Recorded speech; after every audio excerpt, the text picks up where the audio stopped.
মনে করেন যখন পানির দরকার ফারাক্কা এখন পানি দেয় না, আর এখন পানি আপনার মানুষের কষ্ট, বাড়িঘর ভাঙে নিচু চলে গেছে নিচু জায়গায়, আর ফারাক্কা ছেড়ি টেড়ি দিয়ে আরও কষ্ট দিচ্ছে।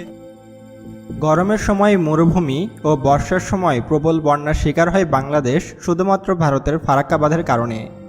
গরমের সময় ভারত পদ্মার সব পানি ফারাক্কা বাঁধের গেট আটকে দিয়ে জমা করে রাখে, ফলে বাংলাদেশের উত্তরাঞ্চল এক প্রকার মরুভূমিতে পরিণত হয়। আর বর্ষার সময় ভারত ফারাক্কার সবগুলো গেট খুলে দেয়, এর ফলে বাংলাদেশে ভয়াবহ বন্যার শিকার হয়। বাংলাদেশ ও ভারত সম্পর্কের বহুল আলোচিত ও সমালোচিত বিষয় এই ফারাক্কা বাঁধ। সায়েন্স বিডির এই ভিডিওটিতে আমরা জানাবো বাংলাদেশের অভিশাপ স্বরূপ এই ফারাক্কা বাঁধ সম্পর্কে। ভিডিওটির 1 সেকেন্ডও মিস করবেন না, দেখতে থাকুন শেষ পর্যন্ত। চলুন শুরু করা যাক। এই একটি নদী ভারত অংশে গঙ্গা ও বাংলাদেশ অংশে পদ্মা নামে পরিচিত।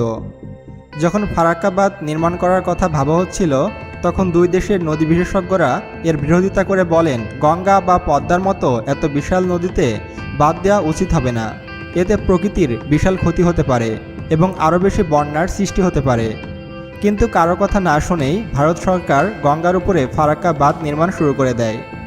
এই ফারাক্কা বাঁধের কারণে বাংলাদেশ অংশের পদ্মা পরিণত হয়েছে একখণ্ড মরুভূমিতে। সেই সাথে পদ্মার আরও 49টি শাখা নদী সম্পূর্ণ বিলীন হয়ে গিয়েছে। বর্ষার সময় বাংলাদেশের 16টি জেলাতে প্রবল বন্যার সৃষ্টি হয়। এই ফারাক্কা বাঁধের কারণে যে শুধু বাংলাদেশই ক্ষতিগ্রস্ত হচ্ছে তা নয়, ভারতের পশ্চিমবঙ্গ ও উড়িষ্যার ব্যাপক ক্ষতিসাধন হচ্ছে। ভারতের অনেক অংশে দেখা দিচ্ছে তীব্র বন্যা। ভারতের অনেক অঞ্চলের মানুষ এর তীব্র বিরোধিতা করছে।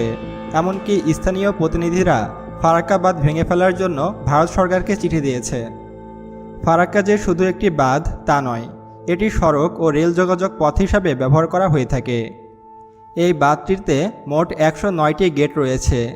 ফারাক্কা সুপার তাপবিদ্যুৎ কেন্দ্রের জল এই ফারাক্কা বাঁধ থেকে নেওয়া হয়। আপনি জেনে রাখুন, জল পরিমাপের একক হল কিউবিক ফিট পার সেকেন্ড, যাকে সংক্ষেপে বলা হয় কিউসিক। এই ফারাক্কা বাঁধ নিয়ে 1974 সালে ভারতের সাথে বাংলাদেশের একটি চুক্তি হয়, যে চুক্তিতে ভারত ও বাংলাদেশ উভয়ই সই করে।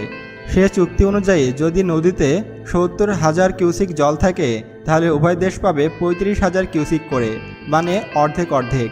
কিন্তু ভারত এই চুক্তি ভঙ্গ করে স্বার্থপরের মতো গ্রীষ্মকালে সব পানি আটকে রেখে দেয়, ফলে বাংলাদেশের অধিকাংশ অঞ্চল মরুভূমিতে পরিণত হচ্ছে। আর বর্ষার সময় ভারত ফারাক্কার সবগুলো গেট খুলে দেয়, ফলে বাংলাদেশের অনেক অঞ্চল পানির নিচে তলিয়ে যায়। এই ফারাক্কা বাঁধ তৈরির পর থেকে গত 4 দশকে গঙ্গা তার নাব্যতা হারিয়েছে অনেক। বর্তমানে ফারাক্কা বাঁধ শুধু যে বাংলাদেশের ক্ষতি করছে তা নয়, ভারতের বিহার, উড়িষ্যা প্রদেশে ব্যাপকভাবে ক্ষতিগ্রস্ত করছে। গঙ্গায় বাঁধ তৈরির ফলে বাংলাদেশ অংশে প্রচুর পরিমাণে পলি জমা হচ্ছে, ফলে বর্ষার সময় জল ঠিকমতো আসতে না পারায় ভারতের উত্তর অঞ্চলে ও বিহারে ভয়ানক বন্যার সৃষ্টি করছে। বর্ষার সময় ফারাক্কা বাঁধের ফলে শুধু বিহারেরই 20 লক্ষ মানুষ হুমকির মুখে পড়ে। এই ফারাক্কা বাঁধের কারণে একসময় রাজত্ব করে বেড়ানো পদ্মা পরিণত হচ্ছে এক মৃত নদীতে। এই ফারাক্কার কারণে হয়তো এপারের সবুজ শ্যামল বাংলা মরুভূমিতে পরিণত হবে। গ্রীষ্ম মৌসুমে বাংলাদেশে পানি আসতে না দেওয়ায় বাংলাদেশের কৃষিখাত আজ হুমকির মুখে। আর্থিক হিসাবে ফারাক্কা বাঁধের কারণে প্রতি বছর বাংলাদেশের ক্ষতি প্রায় $300 কোটি। এই ফারাক্কা বাঁধ নিয়ে আপনার নতুন কিছু জানা থাকলে তার নিচে কমেন্টে আমাদের জানিয়ে দিন। আরও এমন ভিডিও পেতে সায়েন্স বিডি চ্যানেলকে এখনই সাবস্ক্রাইব করুন এবং পাশে আসা বেল বাটনে ক্লিক করুন। সবশেষে thanks for watching, stay with me, good bye.